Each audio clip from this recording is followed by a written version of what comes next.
자기 중심에서 벗어납시다. 이런 제목으로 함께 하나님의 말씀을 나누려고 합니다. 우리가 가정에서 대화를 하거나 누군가와 대화를 할 때에 마음이 힘들어지는 순간이 있어요. 다른 사람의 의견을 전혀 듣지 않고 오직 자기 말만 하려는 사람, 혹은 자기 고집대로 일을 처리하려는 사람을 만나게 되면, 소위 말이 안 통하는 사람을 만날 때, 고집을 부리는 사람을 만날 때, 그때 우리는 매우 힘든 것을 느끼게 됩니다. 어쩌면 우리가 그런 사람들일 수도 있죠. 나는 안 힘든데 나 때문에 다른 사람이 힘들 수도 있죠. 우리는 이것을 때로 주관이 뚜렷하다. 저 사람 참 주관이 뚜렷해. 아니면 저 사람은 참 고집이 세다. 이렇게 생각하고 넘어갈 수도 있습니다. 그런데 오늘 본문에서는 그 자기 중심적인 사람, 자기 의사가 너무 뚜렷한 사람에 대해서 우리가 생각하는 것보다 훨씬 더 무겁게 진단하고 있는 것을 볼 수 있습니다. 1절 말씀에 보니까 무리에게서 스스로 갈라지는 자라고 이 사람을 표현하고 있고요. 또 자기 소욕을 따르는 자라고 표현하기도 합니다. 또는 참된 지혜를 배척하는 자라고도 이야기합니다. 2절에서는 명철을 기뻐하지 아니하고 자기 의사를 드러내기만 기뻐하는 자, 이렇게 말하기도 합니다. 또 3절에서는 그를 마침내 악한 자라고 규정하기도 하고 멸시와 능욕이라는 비참한 결과가 따라온다, 이렇게 경고하고 있습니다. 우리는 단순히 고집이 좀 센 정도로 생각할 수도 있고, 우리는 좀 자기 의사가 너무 분명한 사람이구나 라고 생각할 수도 있는데, 성경에서는 그것이 지혜를 배척하는 미련함이기도 하고 하나님 보시기에 악한 것이기도 하고 공동체를 무너뜨리는 아주 심각한 문제로 그렇게 말씀하고 있습니다. 우리는 이런 내가 그렇게 좀 자기 중심적인 사람이고 너무 고집이 세고 자기 의사만 드러내고 남의 말을 소위 듣지 않는다라는 지적을 받을 때 두 가지 모습을 보이게 됩니다. 첫째는 나는 고집이 센 게 아니라 주관이 뚜렷한 건데, 좋고 싫음이 분명할 뿐인데 이게 그렇게 잘못되는 것인가? 라는 생각을 하게 됩니다. 그래서 자기 의사를 신념이나 원칙으로 포장해서 다른 사람들이 나를 이해하지 못한다, 이렇게 말할 때가 있습니다. 또 어떤 사람들은 이렇게 이야기하죠. 말이 안 통하네. 오히려 역으로 말이 안 통하네.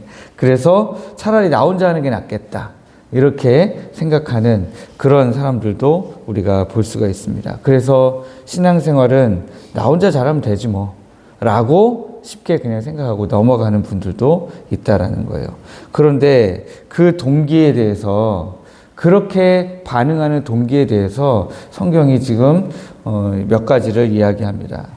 1절에서는 그 갈라지는 이유가 거룩함 때문이 아니라 자기의 소욕, 이기적인 욕망 때문이다 라고 하는 거예요. 지혜를 따르는 행동이 아니라 오히려 지혜를 배척하는 행동을 그렇게 하게 된다는 거예요. 뭐 때문에요? 자기 욕심 때문에요. 2절에서는 자기 의사를 고집하는 이유가 진리를 사랑하고 진리를 더 자기 나름대로는 수호하기 위해서가 아니라 명철을 기뻐하지 않고 내 말을 하는 것만을 기뻐하기 때문이다, 그렇게 이야기하고 있습니다. 그러니까 2절의 결론은 뭡니까? 그렇게 해서 그런 사람들은 귀를 닫고 있다라고 하는 거예요.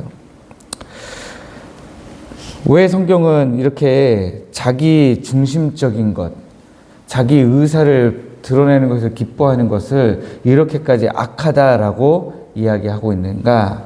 첫 번째는 그 중심에 교만의 뿌리가 있기 때문에 그렇습니다. 하나님의 지혜보다 자기 욕심을 추구하는 것을 더 좋아해요. 또 공동체의 명철보다는 내 의사를 높이는 걸 더 좋아합니다. 그래서 잠언 11장 2절 말씀을 보면 교만이 오면 욕도 온다, 그렇게 기록하고 있습니다.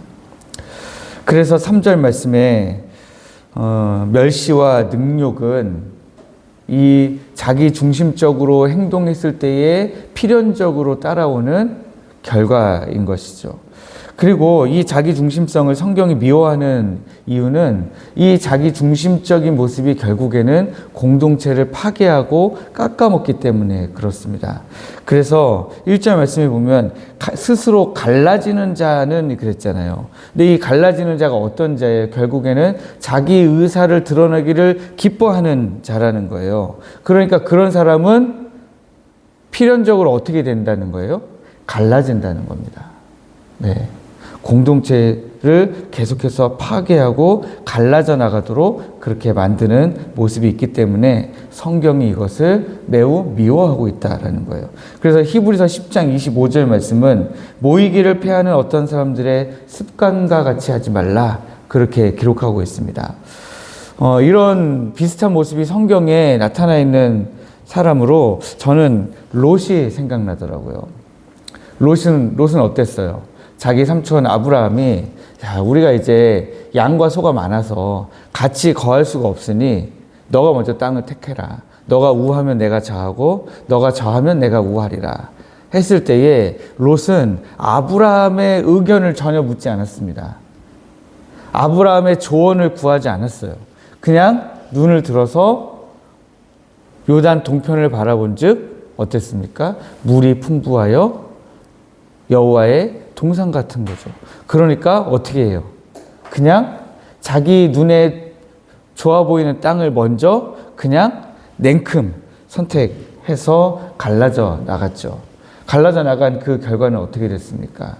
마지막에 하나님이 소돔과 고모라를 심판하셨고요. 또 그전에는 어떤 일이 있었어요?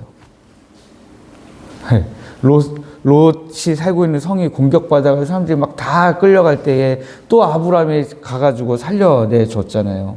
그러니까 롯의 그런 모습을 보면서 아브라함이 선택하라고 할 때에 의논하거나 혹은 조언을 구하거나 지혜를 구하는 모습 없이 그냥 눈에 좋아 보이는 대로 선택하는 것 그렇게 좋다고 성경이 말하고 있지 않다는 겁니다. 제가 굉장히 친하게 지냈던 선교사님 중에 충청도 출신 선교사님이 계셨어요. 그분도 통합 측 선교사님이셨는데 그분이 충청도에서 목회하는 게 얼마나 어려운가에 대해서 얘기해 주신 적이 있습니다. 충청도를 잘 모르는 서울에서 나고 자란 목사님이 이제 충청도 교회에 이제 청빙을 받아서 담임 목사로 간 거예요. 가면 당회에 들어가잖아요. 그럼 장로님들이 다 그러신대요. 이제 아이고 우리 목사님 원하는 대로 하세요. 네. 하고 싶은 대로 다 하세요. 그러면 이제 서울에서 온 목사님은요 다 해도 되는 줄 알고 막 한대요. 그러면 진짜 큰일 나는 거예요. 예, 다 하세요. 마음대로 하세요. 그거는요 하면 죽어 이런 말이라는 거예요. 예. 절대 그 말을 듣고 하고 싶은 대로 다 하면 안 된다는 거예요. 끝까지 그분들이 뭐라고 말씀하실 때까지 계속. 충청도는 그거 있잖아요. 3번 이상 물어야 된다고. 아유, 장로님 어떻게 생각하십니까? 아, 장로님들은 어떻게 생각하십니까? 어떻게 하면 좋겠습니까? 하고 계속 물어서 그분들이 아유, 그러면 이렇게 할까요? 하는 대답을 듣고 그대로 해야지 마음대로 하세요. 해가지고 그 말 듣고 아싸 하고 그 말대로 했다가는 큰일 난다는 거예요. 성경에서는 그렇게까지 하라고 말하고 있지는 않지만 그러나 서로의 의견을 듣고 서로의 의견을 나누고 우리가 지혜 가운데 함께 거하는 것이 얼마나 중요하냐. 하나님이 피로 값주고 사신 공동체잖아요. 이 공동체 안에 참 많은 다양한 생각들을 하는 성도들이 모였는데 그 성도들이 만약에 다 자기의 소욕을 따르고 자기의 의사를 드러내기만을 기뻐하고 한다면 우리는 같이 있기가 참 어려울 겁니다. 그 공동체는 갈라져 나갈 수밖에 없고 무너질 수밖에 없는 거죠. 그래서 우리 하나님의 뜻은 무엇입니까? 우리가 자기 의사라고 하는 십자가를 지고 가서 그냥 못 박아 버리는 거죠. 그래서 참된 지혜이신 예수 그리스도 앞에 엎드리는 겁니다. 우리의 참된 지혜는요, 예수님밖에 없어요. 나에게만 진짜 지혜가 있는 게 아니에요. 그러므로 우리 모두는 내 생각을 하나님 앞에 내려놓고 우리 주님께 참된 지혜를 구하는 모습이 있어야 하겠습니다. 이제 이 말씀을 우리가 붙들고 이 미련한 길에서 우리가 벗어나기를 원합니다. 자기 중심성에서 이제는 우리가 벗어나야 됩니다. 눈을 들어서 넓게 보고 마음을 넓게 가지고 이렇게 하시라고 말씀드리는 게 아니에요. 참된 지혜는 예수님밖에 없다라고 하는 거예요. 예수님 앞에 묻고, 제가 늘 말씀드리잖아요. 묻고 그 다음에 뭐 해야 됩니까? 하나님 말씀하시는 걸 기다려야 돼요.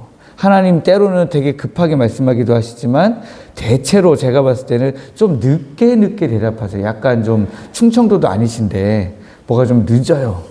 예. 혹은 우리가 말씀을 듣기 위해서는 성경을 읽어야 되는데 성경을 안 읽어서 못 들을 때도 있어요. 그래서 여러분, 우리 주님께서 하시는 대답, 그 말씀을 열심히 듣기 위해서 하나님 앞에 엎드렸으면 좋겠습니다. 그래서 우리의 닫혀진 귀를 열어서 명철하게 만들어주시는 그 하나님을 의지함으로 말미암아 우리가 겸손하게 나아갔으면 좋겠습니다. 그래서 우리가 또 공동체를 섬기는, 겸손함으로 공동체를 섬기는 우리 모든 성도님들 되시기를 주님의 이름으로 축복합니다.